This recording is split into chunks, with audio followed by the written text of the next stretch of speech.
All right, let's dive into something that is, well, truly mind-bending. We're going to unpack a profound idea from the ancient Avatamsaka Sutra, but we're going to look at it through a really modern lens, almost like it's a blueprint for a universal operating system, for truth itself.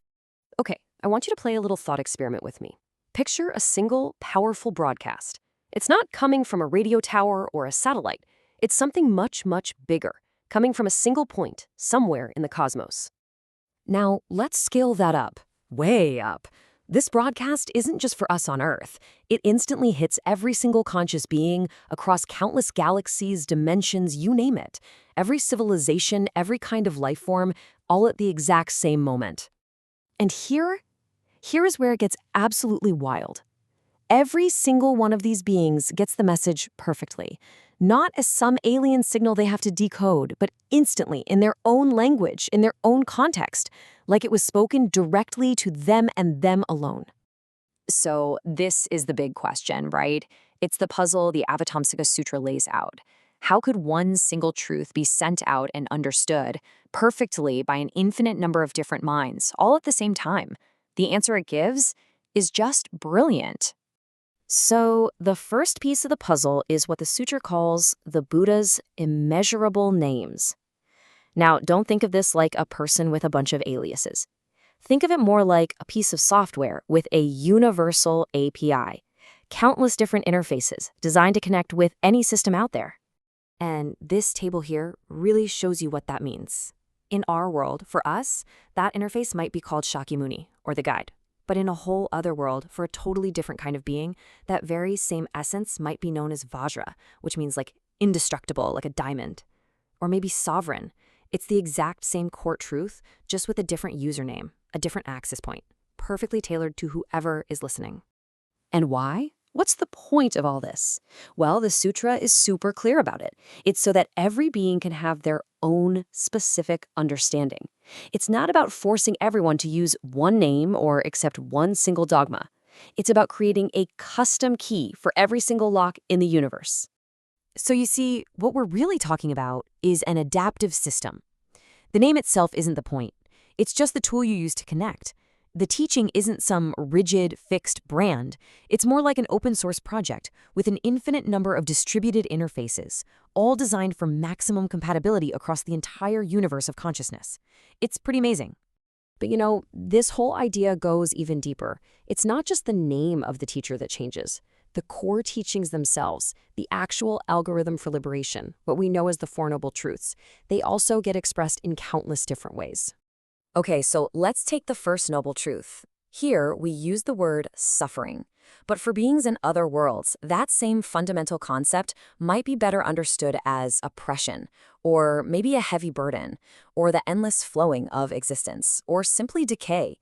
Each word has a different flavor, right? It hits differently. And it's the same for the second truth, the cause of all that suffering.